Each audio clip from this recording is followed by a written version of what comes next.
O ar pesado da tarde de março colava-se à pele de Helena enquanto ela subia os degraus do prédio, cada passo mais difícil que o anterior. O vento cortante, como se teimasse em lembrá-la da perda, penetrava pela gola do casaco preto, gelando a nuca e trazendo consigo o cheiro úmido da chuvisca que caía desde manhã. Até o céu parecia vestir luto por Clara Efimovna. Nuvens cinzentas cobriam a cidade como um sudário, e as gotas finas que escorriam pelas vidraças pareciam lágrimas silenciosas. A chave rangeu na fechadura, um som familiar que, naquele dia, soou como um eco de despedida. Dentro do apartamento, o barulho da televisão misturava-se ao tilintar de louças na cozinha. Igor estava em casa, algo incomum naquela hora. Helena tirou os sapatos encharcados, enxugou o nariz vermelho com um lenço e, ao levantar os olhos para o espelho do corredor, deparou-se com um rosto que mal reconhecia. Olheiras profundas, pele pálida, traços marcados por noites de insônia. Aos 37 anos, parecia carregar décadas a mais.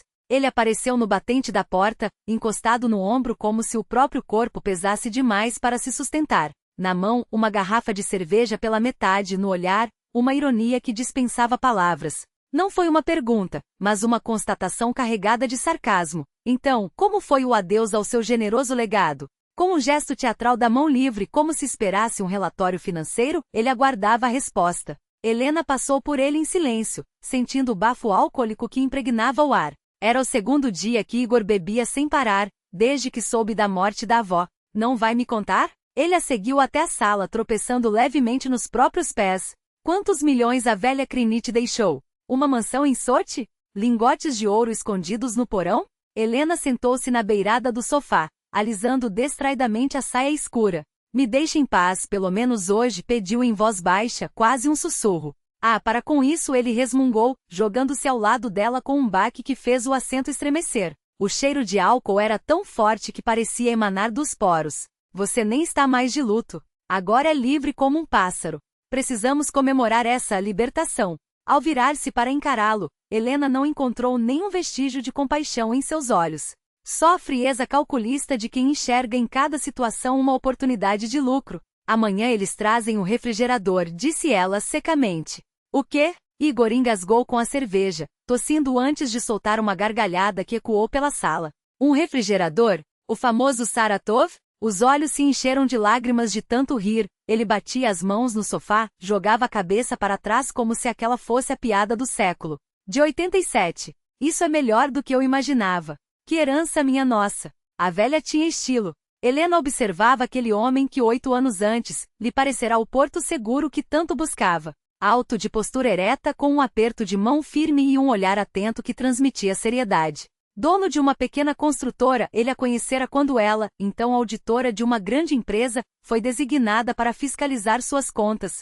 Uma corça de olhos claros, dissera ele no primeiro encontro, e seu profissionalismo inquebrantável começou a ruir sob o peso daqueles elogios. Um mês depois, já se encontravam às escondidas, 6 meses, e ela se mudará para o apartamento dele, 1 ano, e estava de vestido branco diante do altar, com as mãos trêmulas e o coração acelerado. Foi então que notou no olhar de Clara algo que a intrigou, não a alegria esperada de uma avó no casamento da neta, mas uma sombra de apreensão. Vai dar tudo certo, vovó Helena sussurrou, abraçando-a com força. A velha apenas respondeu baixinho, que Deus te ouça, Lenocha. Que Deus te ouça. E depois tudo começou. Primeiro foram os comentários sobre o jantar servido fora de hora, as críticas ao valor gasto com batom.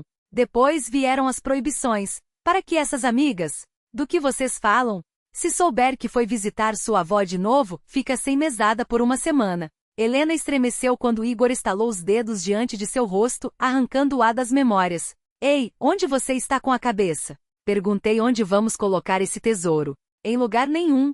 Ela se levantou e foi até a janela, onde as luzes da cidade piscavam como estrelas distantes. Vamos vendê-lo. Igor soltou outra risada, desta vez mais amarga. Vender? Quem vai querer esse trambolho? No máximo algum museu de relíquias soviéticas. Ele entrecerrou os olhos, como se uma ideia acabasse de surgir. A não ser que a velha tivesse esconderijo de diamantes ou dólares dentro dele. Helena não respondeu. Diante dos olhos, revivia a última vez em que vira Clara. 3 meses antes, quando a avó veio à cidade para exames, Igor estava em viagem de negócios, ela ousou levá-la à casa.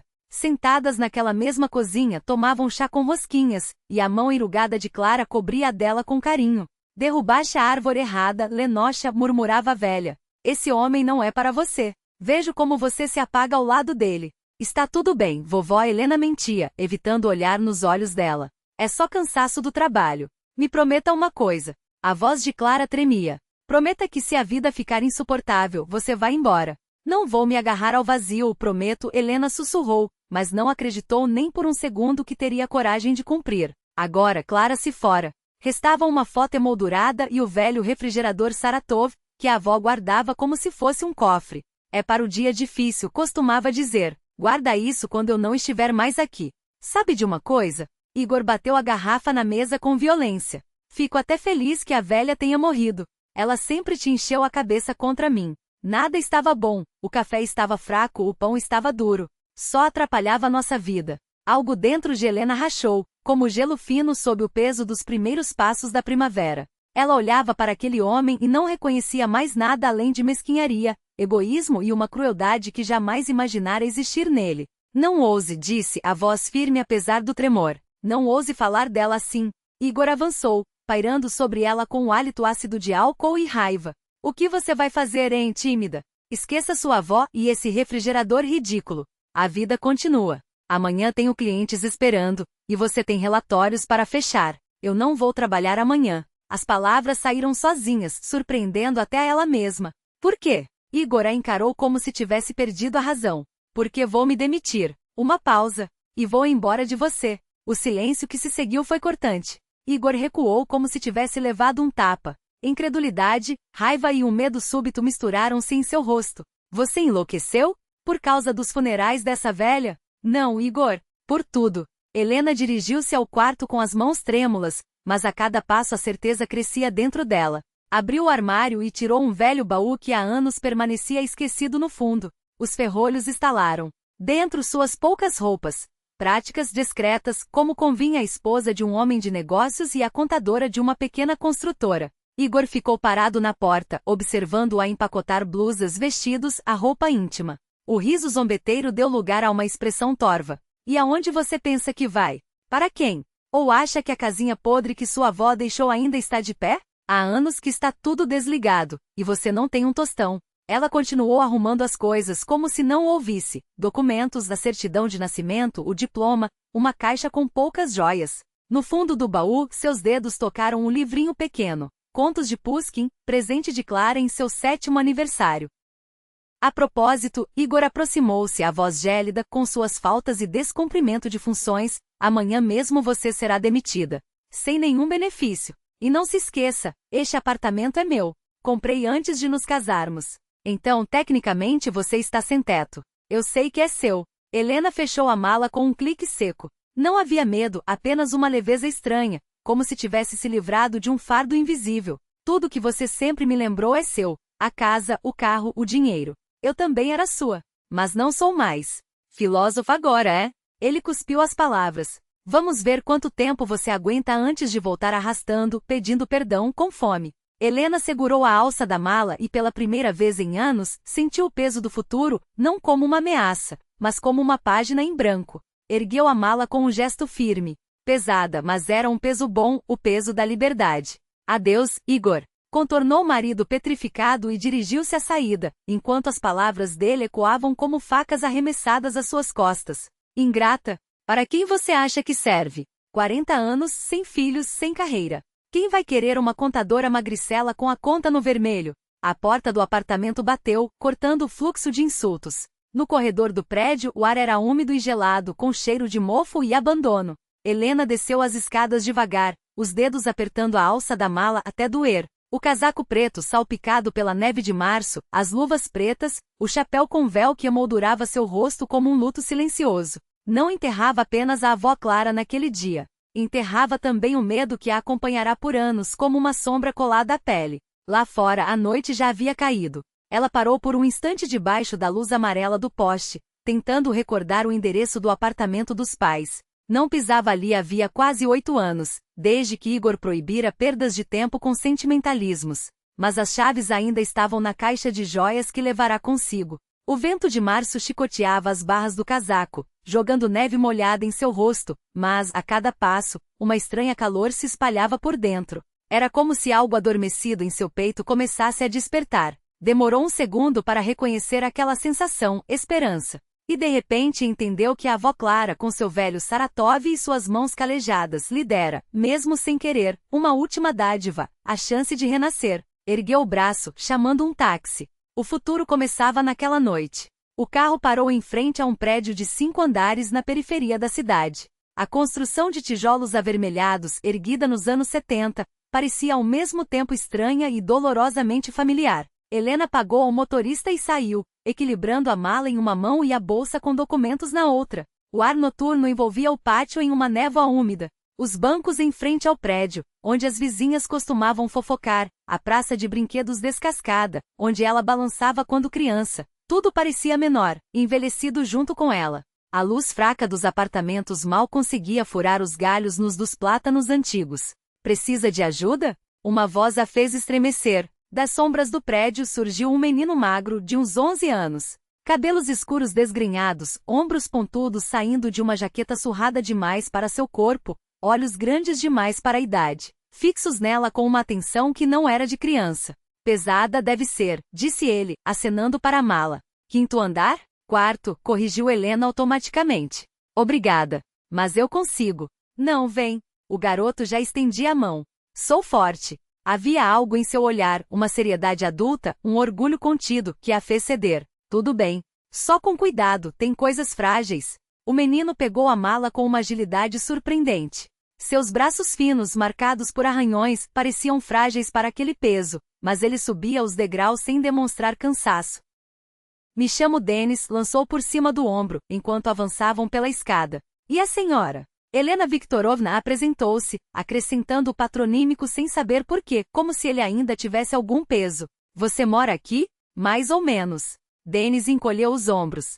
Na 36, a vovó Zina está doente, sempre tem gente indo lá. Na 38, o Stepanich vende samogon. Eu fico por aí. Pararam diante de uma porta descascada, com o número 42 quase apagado. Aqui ninguém mora, disse o garoto surpreso. Conheço todos os moradores.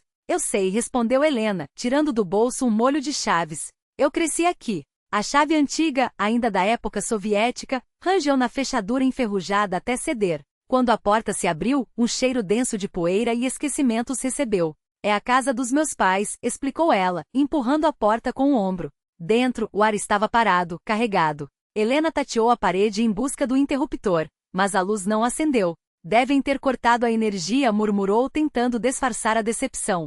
Tem um lanterninha, ofereceu Denis, já revirando os bolsos da jaqueta. O feixe fraco iluminou o corredor. O velho comoda com o espelho rachado, o cabide de roupas, o papel de parede desbotado com estampas que o tempo apagara. Há muito tempo ninguém vem aqui, observou o garoto, enquanto Helena examinava o espaço com uma mistura de nostalgia e estranhamento. As tubulações devem ter congelado no inverno, continuou ele, pragmático. E o gás também deve estar cortado, aposto. Como você sabe tudo isso? Helena virou-se surpresa.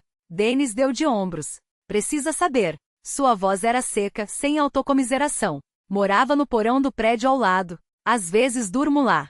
Só então ela notou o quanto sua roupa estava suja, como os punhos finos escapavam das mangas curtas. Não soube explicar o que a levou a perguntar. Você é sozinho? O menino levantou o queixo. Alguma coisa em um lampejo de desafio cruzou seu olhar. Não tenho ninguém. Só isso. Os detalhes vieram sem drama, como se fosse um relatório do tempo. Meus pais morreram num incêndio no albergue. Faz 2 anos. Uma tia me acolheu, mas o marido dela bebia. Uma vez me deu uma surra tão grande que sai correndo. Desde então me viro sozinho. Falava daquilo com uma naturalidade cruel, como quem comenta o horário do ônibus. Era justamente essa simplicidade que doía. E a escola? Um abrigo? Helena dirigiu a lanterna para a sala, onde móveis cobertos de pó emergiam da escuridão. Vou à escola às vezes. Denis a seguiu. Na 9ª série. A diretora é boa, me deixa entrar mesmo sujo. Abrigo não. Fez uma careta. Fiquei 3 meses num depois do incêndio. Sabe como os maiores tratam os menores? Prefiro a rua. Helena observou a sala em silêncio, tentando calcular o trabalho que teria pela frente. O sofá coberto por uma colcha desbotada, o aparador com louças antigas, a televisão Rubin que há décadas era um objeto de museu. Um museu do seu passado. Está frio aqui, comentou Denis, esfregando as mãos. E escuro. Tenho velas guardadas, posso buscar. Ela olhou para ele, aquele rosto magro, aqueles olhos que carregavam mais anos do que o corpo, e de repente tomou uma decisão. Dennis, que tal um acordo? Você me ajuda a limpar um pouco este lugar, e eu... Hesitou, procurando as palavras certas. Ofereço um lugar para você dormir hoje. Tem 2 quartos, e para ser sincera, não me faria mal ter companhia. O garoto ficou quieto, como se pesasse a proposta. Não sou mendigo, disse por fim. Posso trabalhar, limpar chão, janelas, o que achar melhor. Sei fazer, assentiu ele. É um trato justo. Ajuda por ajuda. Com as velas que Dennis trouxe de algum esconderijo secreto, o apartamento ganhou vida. A luz trêmula, até a poeira e o abandono pareciam menos desoladores. O menino trabalhava com eficiência surpreendente. Abriu as janelas para arejar, encontrou um balde e um pano, começou a passar nos móveis e peitoris. Helena, por sua vez, revirava os armários, redescobrindo fragmentos de infância, cadernos escolares, álbuns de fotos, cartões postais amarelecidos. Que legal aqui, disse Dennis, examinando uma fotografia em cima do cômoda. São seus pais? Sim. Helena aproximou-se. Foi tirada pouco antes do acidente. Acidente? Morrera quando eu tinha 6 anos. Passou o dedo sobre o vidro empoeirado. Atropelamento na estrada. Minha avó me criou. Então a gente é parecido, observou o menino sério. Só que a senhora teve sorte. Teve a Clara Efimovna. Eu não tive ninguém. Um barulho na porta os interrompeu. Dennis ficou tenso, pronto para fugir ou se esconder. Quem é? Helena perguntou, virando-se.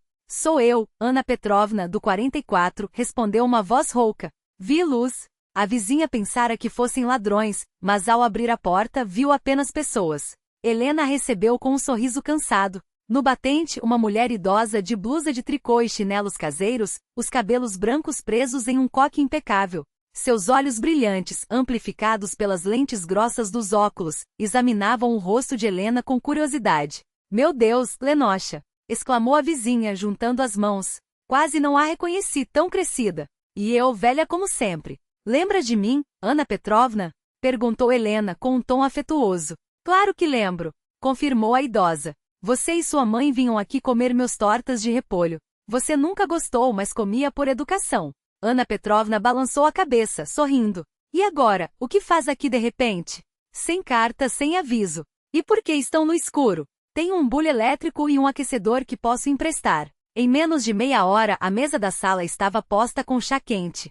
Ana Petrovna não trouxe apenas o aquecedor, mas também metade de seu jantar. Batatas cozidas, arenque cortado em fatias grossas e pão preto. Comam, comam, insistia ela, servindo Dennis com generosidade. O menino comia com voracidade contida, tentando não demonstrar a fome. Helena notou quando ele, disfarçadamente, enrolou um pedaço de pão em um guardanapo, o gesto de quem aprendeu a guardar comida para depois. E esse garoto é seu? Perguntou Ana Petrovna, observando Dennis com curiosidade. Não, é meu ajudante, respondeu Helena, trocando um olhar rápido com o menino. Vamos arrumar a casa juntos. Bom garoto, aprovou a vizinha, assentindo. Dá para ver que é trabalhador. E você, Lenocha, ficou por quanto tempo? Helena hesitou. Ainda pela manhã sua vida era outra. Um emprego, um marido, um apartamento do outro lado da cidade. Agora, tudo havia mudado. Para sempre, disse ela, surpreendendo a si mesma. Voltei para casa, Ana Petrovna. Quando a vizinha se despediu, prometendo ajudar com os serviços públicos no dia seguinte, Helena arrumou um colchão para Dennis no sofá da sala e se acomodou no quarto dos pais. O menino, encolhido sob o cobertor, observava as sombras dançantes no teto, iluminadas pela vela. Helena Viktorovna, chamou ele, baixinho. Posso fazer uma pergunta? Claro, respondeu ela, sentando-se à beira do sofá. A senhora fugiu de alguém? Sim. Do marido? Helena ficou em silêncio por um instante, surpresa com a perspicácia da criança. Sim, Dennis. Fugi do meu marido e da minha vida passada. Entendo, assentiu o menino. Eu também fugi da minha tia e do namorado dela. Às vezes, fugir é a coisa mais certa a fazer. Acho que sim, concordou Helena, ajustando o cobertor sobre ele. Durma, amanhã temos muito trabalho. Ela voltou para o quarto dos pais e deitou-se na cama antiga, inalando os aromas quase esquecidos da infância. Tudo parecia estranho e desconfortável após o apartamento impecável de Igor, com sua limpeza asséptica e funcionalidade fria. Ali, no entanto, havia algo mais. Ecos do passado, da perda, mas também de um calor que ela não sentia há anos. Do outro lado da parede, Denis respirava de maneira regular, um companheiro inesperado naquela nova jornada. Helena viu nele um reflexo de sua própria história, dois fugitivos em busca de um recomeço. Pela janela entreaberta, entrava o ar fresco de março. Ao longe, um cão latia, e o ruído esporádico de carros quebravam o silêncio da noite. Sons do bairro que ela esquecera, mas que nunca haviam desaparecido de sua memória. Tudo ficará bem, vovó murmurou mentalmente para Clara. Vou cumprir minha promessa.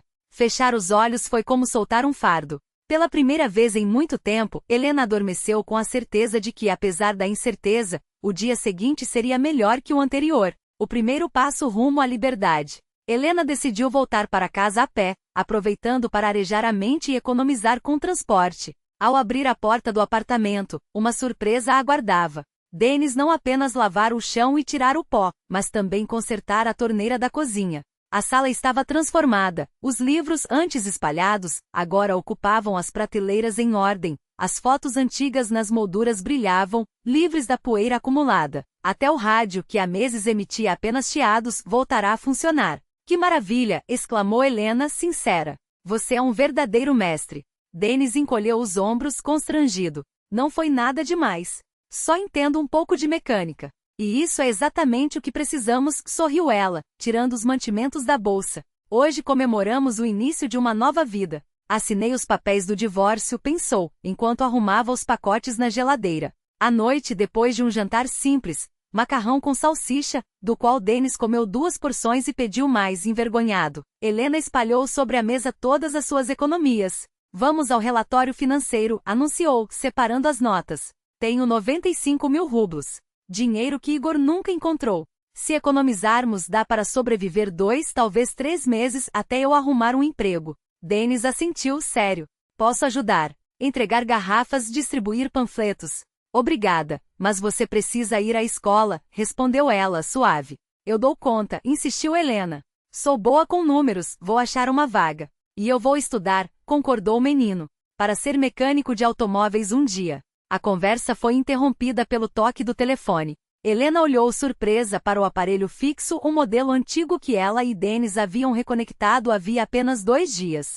Quem poderia saber aquele número? Alô? Pronunciou, cautelosa. Helena Viktorovna Sazonova? Uma voz formal ecoou do outro lado. Aqui é Pavel Andreievich Nechaev, notário. Cuidamos da documentação do espólio de sua avó, Clara Efimovna. Sim, estou ouvindo, respondeu ela, tensa. Os novos proprietários do apartamento de sua avó já finalizaram os trâmites. Pedem que dentro de uma semana, você retire os pertences restantes, em especial um refrigerador da marca Saratov, mencionado no testamento como sua propriedade. Mas, tão rápido? Gaguejou Helena. Pensei que demoraria mais. Os compradores têm pressa com a reforma, explicou o notário, com um tom de compaixão. Se precisar de ajuda com o transporte, posso indicar uma empresa. Após desligar, Helena olhou pensativa para Denis. Vamos ter que levar o refrigerador da vovó. Não faço ideia de onde colocá-lo. Na cozinha tem espaço, prontificou-se o menino. Dá para empurrar aquele armário velho. No dia seguinte foram até a transportadora. Os preços dos carregadores fizeram Helena estremecer, um golpe duro em seu orçamento já apertado. Mas não havia alternativa. Sozinha, não conseguiria mover o Saratov. A antiga casa de Clara os recebeu com um vazio estranho. Pessoas desconhecidas já haviam começado a reforma. Ferramentas espalhadas pelo chão, paredes parcialmente descascadas. Do aconchegante ninho onde Helena passara a infância, não restava nem vestígio. É este, confirmou ela, apontando para o refrigerador no canto da cozinha. 40 anos de idade, mas a vovó dizia que funcionava como novo, comentou Denis, examinando-o com curiosidade. Os carregadores, sem muito cuidado, arrastaram o Saratov até o caminhão. Helena deu uma última olhada no apartamento, o coração apertado. Ali, entre aquelas paredes, ficará um pedaço dela e de Clara. Instalar o refrigerador no novo lar revelou-se uma missão complicada. Precisaram deslocar o armário da cozinha, liberando um canto. Denis não parava quieto. Passava ferramentas aos carregadores, dava conselhos não solicitados, que surpreendentemente faziam sentido. Quando os homens foram embora, o menino inspecionou o aparelho de todos os ângulos, como um mecânico experiente. Estranho este refrigerador, murmurou batendo na parte traseira. Ouça, o som é diferente do da frente. Talvez seja assim mesmo, encolheu os ombros Helena, organizando a louça nas prateleiras. Não, balançou a cabeça Denis. No Saratov, a parede de trás deveria ser mais fina que a da frente. Aqui é o contrário. E olhe, apontou para a base do aparelho, tem marcas de alguma modificação. Helena aproximou-se. De fato, na parte inferior da traseira, havia furos estranhos, cuidadosamente vedados e pintados para combinar com o corpo do refrigerador. Acha que está quebrado? Preocupou-se ela.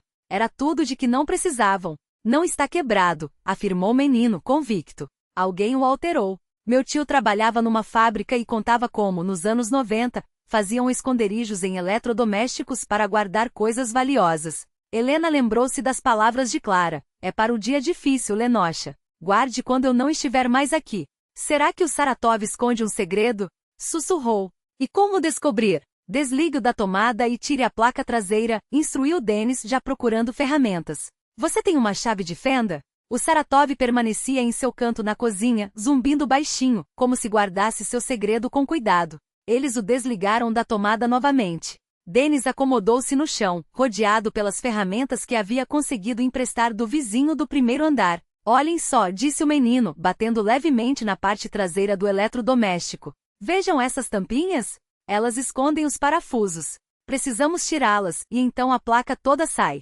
Helena ajoelhou-se ao lado dele, observando os movimentos ágeis daquelas mãos pequenas. Denis manuseava a chave de fenda com a destreza de um mecânico experiente.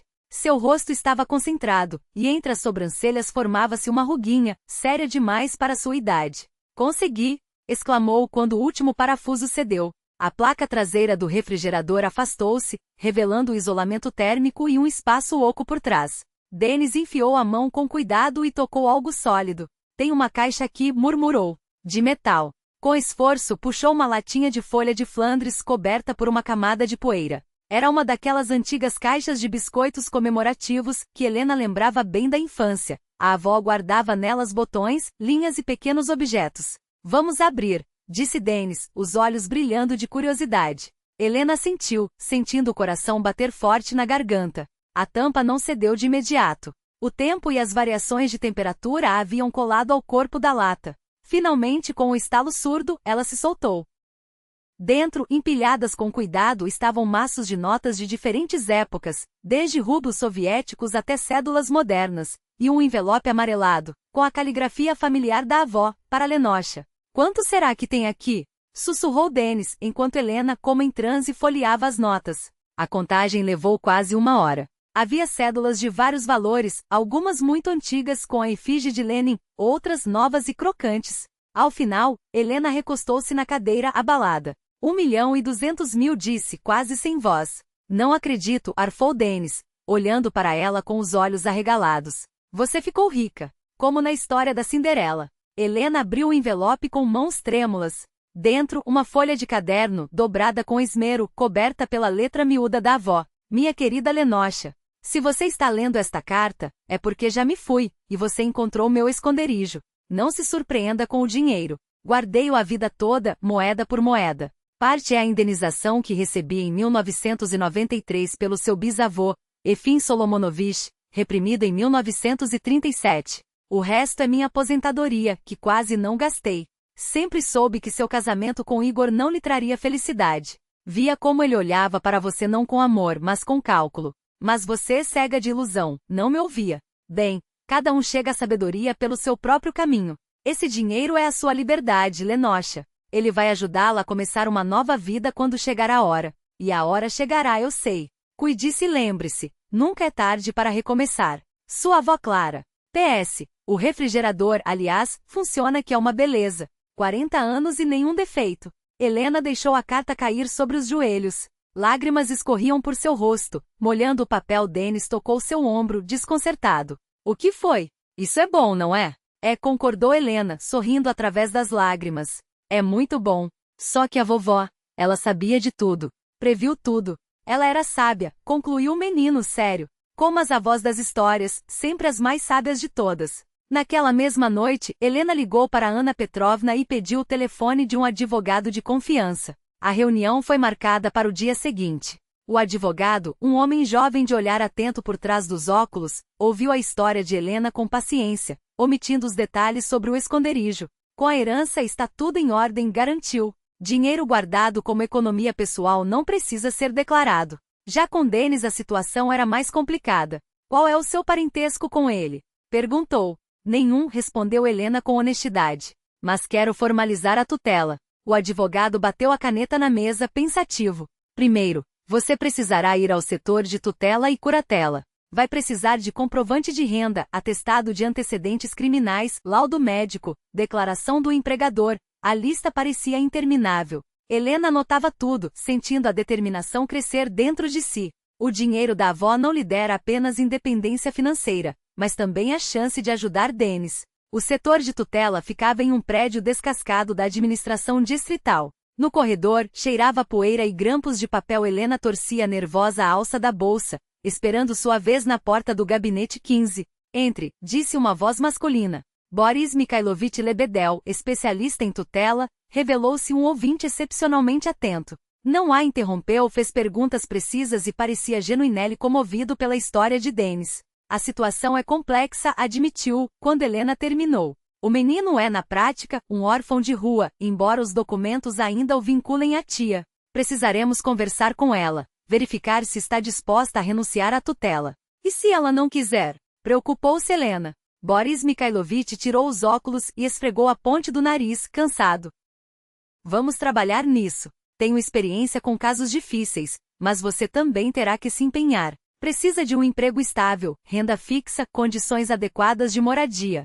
Farei tudo, afirmou Helena, firme. Já estou procurando trabalho. Hoje à noite temos a comissão médica para candidatos a tutores. Você acha que consegue preparar os documentos a tempo? Os dias seguintes transformaram-se em uma corrida contra o tempo. Consultórios, exames, formulários. Helena doava sangue, fazia raio-x, preenchia questionários. Paralelamente, ligava para empresas, enviava currículos e a entrevistas. Uma pequena empresa comercial, Sibéria Merchant, ofereceu-lhe uma vaga de contadora com salário de 35 mil rublos. Não era muito, mas seria suficiente para começar. O mais importante era que o diretor, um homem de bigodes cossacos chamado Stanislav Arkadievich, concordou em contratá-la formalmente e emitir imediatamente uma declaração de emprego para a tutela. Não vai se arrepender, Stanislav Arkadievich? Perguntou Helena, ansiosa. Me esforçarei muito. Acredito em você, respondeu ele. Tenho faro para pessoas. Você é responsável, isso se vê.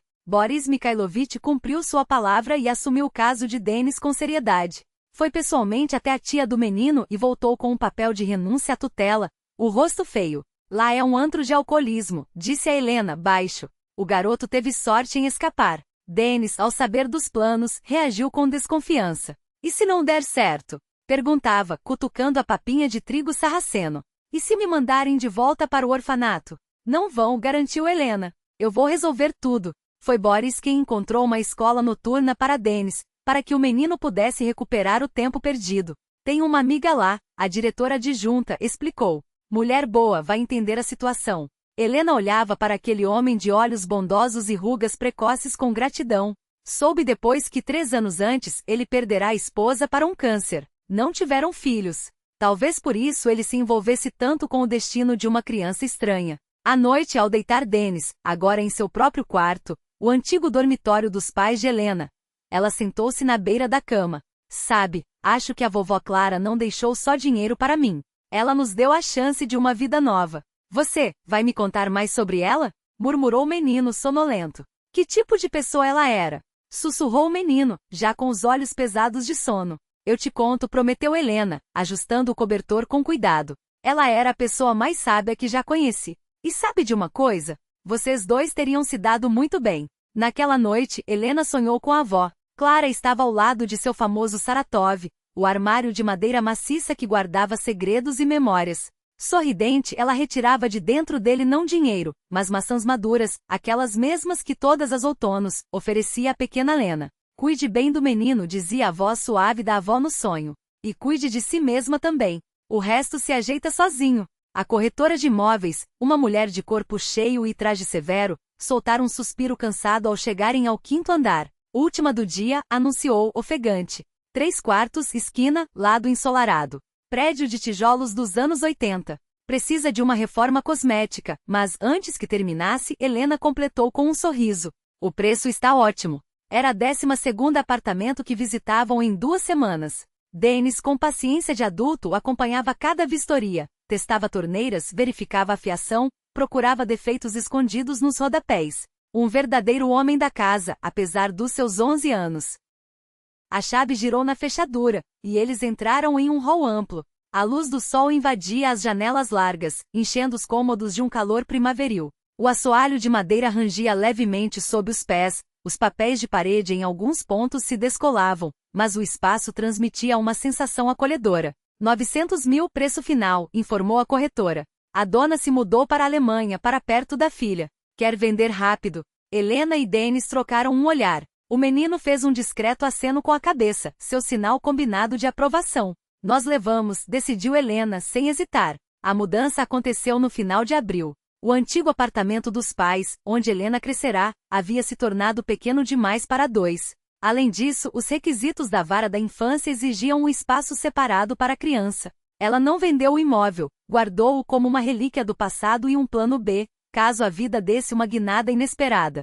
A nova casa ganhava vida aos poucos. Primeiro pintaram o teto e colaram papel de parede no quarto de Dennis, um azul claro com um delicado desenho de ondas do mar quase imperceptível. O menino escolheu cada detalhe, ajudou a colar as faixas com cuidado e, orgulhoso, exibiu o resultado a Boris Mikhailovich em sua próxima visita de inspeção. Excelente trabalho, aprovou Boris, anotando algo em seu caderno. O quarto é espaçoso, a cama é nova. E vejo que já tem uma escrivaninha para os estudos. Este é o meu gabinete, declarou Dennis sério. Para a escola e para construir coisas. Boris sorriu, bagunçando os cabelos rebeldes do garoto. Um futuro engenheiro mecânico, hein? Vai fazer técnico em mecânica automotiva? Exatamente, confirmou Dennis. Depois do 9º ano, vou prestar vestibular para o técnico. Essas visitas de Boris, que começaram formais com protocolos, questionários e relatórios, foram se transformando em algo mais próximo. Às vezes ele ficava para um chá, contava casos de seu trabalho, ouvia sobre as notas de Dennis na escola. Helena percebia que, sem querer, passava a esperar por aqueles momentos. Havia algo em Boris que transmitia uma segurança tranquila, como o móvel antigo da avó Clara que haviam levado para a nova casa, discreto, sólido, com um olhar profundo e um sorriso contido que inspirava confiança desde o primeiro instante. Uma noite, quando Dennis já dormia, eles permaneceram na cozinha por mais tempo do que o habitual. Do lado de fora, a chuva de maio batia suave nas vidraças, sobre a mesa, o chá de camomila esfriava.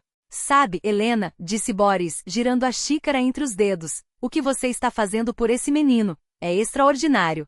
Poucas pessoas teriam coragem de assumir um filho que não é seu. Ele não é não meu, respondeu ela, balançando a cabeça. Pode soar estranho, mas sinto que a vovó Clara orquestrou tudo.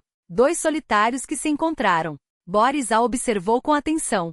E do divórcio? Não se arrepende? Nem por um segundo, sorriu Helena. Foi um erro que corrigi. O diálogo foi interrompido pelo toque do celular. Ela franziu a testa ao ver um número desconhecido no visor. Alô? Lena, sou eu. A voz de Igor soou do outro lado.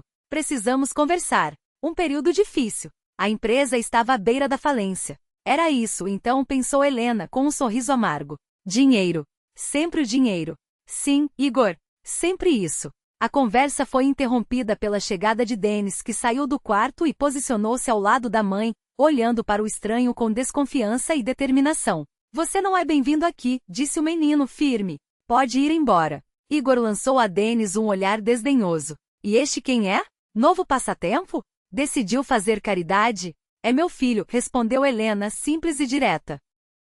O aniversário de Dennis daquele ano veio acompanhado de um outono generoso, quente e ensolarado. As janelas do apartamento estavam escancaradas, deixando entrar o cheiro das folhas secas e o último suspiro do verão que teimava em não se despedir. Sobre a mesa, um bolo com 12 velhinhas brilhava ao centro, rodeado por presentes, um kit de montar de Odnoklasniki, uma enciclopédia de automóveis de Boris e uma bicicleta nova, escolhida por Helena. Faça um pedido, sorriu ela, acendendo as velas.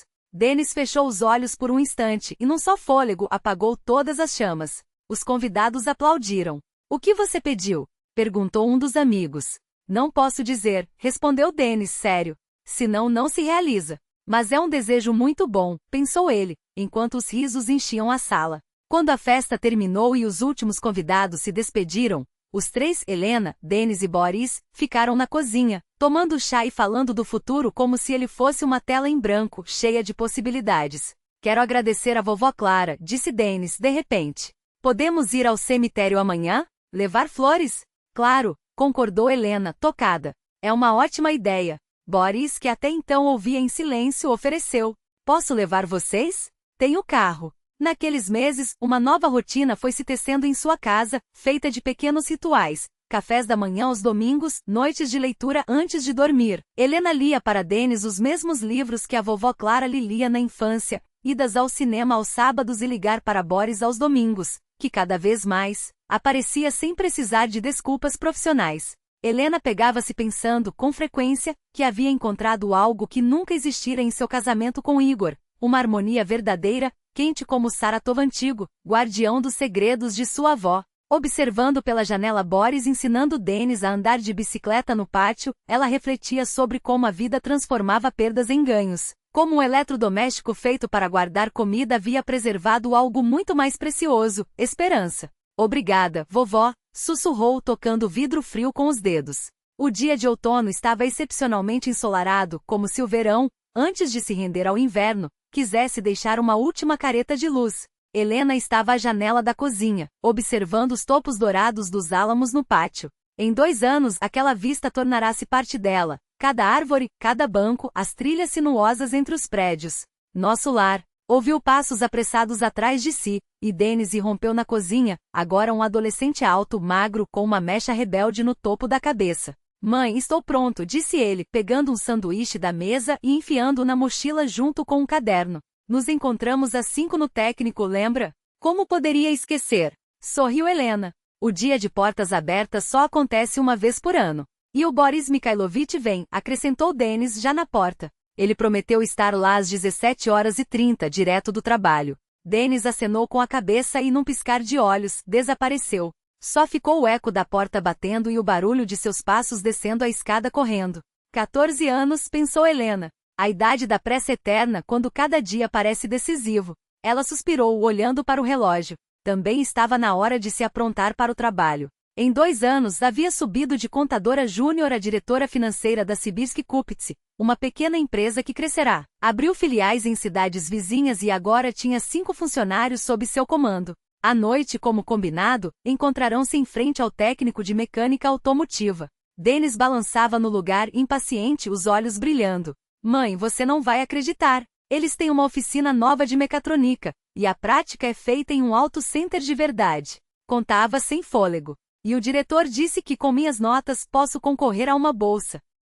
Helena ouviu o relato entusiasmado do filho, sim, porque há 2 anos havia oficializado a adoção, e agora Denis levava seu sobrenome, Denis Sergeyevich Sazonov, em homenagem ao pai dela. Olá pessoal, uma voz familiar os cumprimentou. Boris Mikhailovich, com seu casaco sóbrio e a pasta de couro que nunca largava, sorria para eles. O tempo pouco o havia mudado, apenas algumas rugas mais marcadas nos cantos dos olhos e fios prateados entremeando os cabelos escuros. Boris, escuta isto. Denis logo puxou para a conversa. O diretor veio falar comigo. Perguntou sobre minhas notas em física. Caminharam devagar para casa, ouvindo Denis descrever cada detalhe da visita. Em certo momento Boris segurou a mão de Helena, e ela retribuiu o aperto, grata. Aquele gesto simples e quente havia se tornado tão natural no último ano.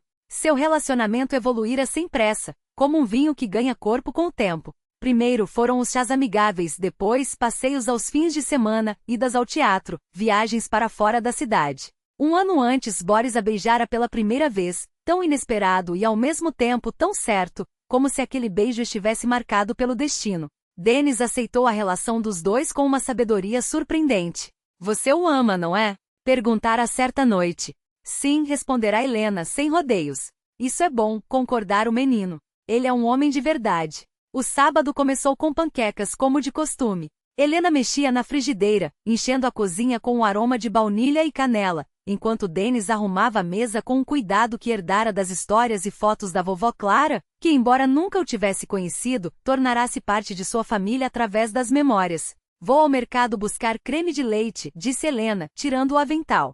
Sem ele, panqueca não é panqueca. O supermercado da esquina estava vazio. Ela encontrou rapidamente o que precisava e já se dirigia ao caixa quando reconheceu uma voz. Lena? Helena virou-se. Diante dela estava Igor, envelhecido, mais magro, com entradas pronunciadas. Vestia uma jaqueta simples e jeans gastos, nada restava daquele empresário seguro de si que ela um dia conhecera. Olá, Igor, cumprimentou surpresa com a própria tranquilidade. Não esperava te encontrar. Ele gaguejou, visivelmente constrangido. Você está, muito bem. Um silêncio se instalou. Helena já se preparava para uma despedida educada quando Igor inesperadamente disse: Queria me desculpar, Lena, por tudo. Ela o observou com atenção. Em seu olhar não havia mais arrogância nem cálculo frio, apenas cansaço e algo que se parecia com arrependimento. Já faz tempo, respondeu ela, suave. Entendi muitas coisas nesses anos, continuou Igor. A empresa faliu. Tive que começar do zero como técnico de manutenção. Fez uma pausa. O trabalho braçal esclarece a cabeça. Fico feliz que as coisas tenham se ajeitado para você, disse Helena, sincera. E você ouvi dizer que agora tem família. Não havia amargura em sua voz, apenas curiosidade genuína. Sim, confirmou ela. Tenho um filho de 14 anos. E em breve, um casamento. Não deu mais detalhes, mas por algum motivo, queria que Igor soubesse. Ela era feliz. Fico feliz por você, sorriu ele. De verdade. Ao sorrir, Helena viu de repente aquele jovem que um dia amara. A mesma sinceridade nos olhos, a mesma bondade que a fizera acreditar em segundas chances. Você merece ser feliz, disse Igor com uma simplicidade que a tocou. Obrigada, Igor. E você também. Eles se despediram, e Helena seguiu em direção à saída, sentindo uma leveza inesperada. Era como se o último nó que aprendia ao passado finalmente se desatasse. O ar frio da noite a recebeu, mas ela não sentiu o peso de antes. Agora tudo parecia mais claro. A proposta de Boris veio naquela mesma noite. Estavam na sala, assistindo a um filme antigo depois do jantar, quando ele se levantou de repente, desligou a televisão e ajoelhou-se diante dela. Com um gesto solene tirou do bolso uma pequena caixa de veludo. Helena Viktorovna Sazonova, disse com uma formalidade carinhosa que a fez sorrir antes mesmo de ver o que havia dentro. Você aceita ser minha esposa? O anel era simples e elegante, uma fina faixa de ouro com um pequeno safira, tão profunda e pura quanto os olhos de Boris. Sim, respondeu ela, sem hesitar. Claro que sim. Da sala ao lado vieram aplausos. Denis, é claro, estava escutando atrás da porta. Eu sabia, declarou, entrando triunfante. Há uma semana viu Boris Mikhailovich olhando anéis na joalheria. Riram os três, e Helena sentiu que nunca havia sido tão feliz. A cerimônia seria modesta no verão seguinte, apenas para os mais próximos. Enquanto isso, junho traria os exames finais de Denis e sua preparação para o curso técnico. O garoto, agora quase um homem, dedicava-se com seriedade, passando noites sobre os livros. Tenho que tirar a nota máxima em física e matemática, anunciará certo dia. Quero entrar no grupo especializado em sistemas automatizados. E depois? Perguntou Boris, durante um jantar. Quais são os planos após o técnico? Universidade, claro, respondeu Denis com a confiança de quem já traçara o caminho. A distância para trabalhar ao mesmo tempo. E então a minha própria oficina. Quero me especializar em carros retro. Boris aprovou com um aceno, orgulhoso. É ambicioso, mas realizável. E nós estaremos aqui para ajudar. No início de novembro, quando as últimas folhas caíram das árvores, foram os três ao cemitério. O dia estava claro, mas o frio mordia. A geada prateava a grama entre os túmulos, e o ar saía em pequenas nuvens brancas com cada respiração. A lápide de Clara Efimowna estava bem cuidada, um monumento simples de granito, sempre com flores frescas. Helena vinha ali todo mês. Dessa vez trouxeram crisântemos amarelos como o sol de outono. Sabe, vovó, murmurou Helena, tocando a pedra fria, você sempre teve razão. Sempre. Denis depositou seu buquê e olhou para a foto da mulher sorridente na lápide. Se não fosse por ela, disse pensativo, nunca teríamos nos conhecido. Imaginem. É incrível como uma única decisão pode mudar tantas vidas, concordou Boris, passando o braço pelos ombros de Helena. Uma escolha sábia, de uma mulher sábia. Ficaram em silêncio por mais alguns instantes, até que lentamente rumaram para a saída. Denis ia à frente, assobiando alguma melodia. A vida pulsava nele, impedindo que a melancolia durasse muito. Em que está pensando? Perguntou Boris, observando o rosto pensativo de Helena. No tempo, respondeu ela. Em como ele passa rápido. Parece que ontem estávamos transportando aquele velho Saratov, e hoje tudo é diferente. Para melhor. Boris apertou sua mão. Sem dúvida para melhor. À noite, reuniram-se para o jantar em família. A mesa foi posta na sala com um conjunto de louças de festa que pertenceu a Clara Efimovna. No centro, um prato novo, preparação de Denis, que recentemente descobrira o gosto pela culinária e toda semana surpreendia-os com alguma criação. Por nós, levantou o copo de suco de cereja Denis. Por nossa família ecoaram Helena e Boris. Os velhos relógios de parede marcavam as horas com seu tic-tac familiar. Os mesmos que na infância de Helena enfeitavam a casa da avó e que agora no novo lar, ligavam o passado ao presente. Quando eu era pequena, lembrou Helena, adorava ouvir o badalar desses relógios. Minha avó dizia, não são só ponteiros, Lenocha. É o tempo que nunca para. Por isso cada momento é tão precioso. Do lado de fora, os primeiros flocos de neve começavam a cair. Grossos e lentos, dançavam sob a luz dos postes, cobrindo a terra com um manto branco. Sabem, disse Helena, olhando para os rostos queridos à mesa, sou grata a cada prova que a vida me deu. Sem elas, este momento não existiria. Nem nós. Boris sorriu, os olhos brilhando de afeto. Pelos novos começos, ergueu seu copo. E pela sabedoria que nos guia, acrescentou Denis com um sorriso malandro. E pelos velhos geladeiras. Riram juntos, e naquele riso cabiam todas as histórias, as dores, as alegrias, as perdas e os reencontros. O relógio bateu 9 vezes, marcando o fim de um dia e o início de outros por vir. Histórias que ainda estavam por ser vividas e contadas. Juntos,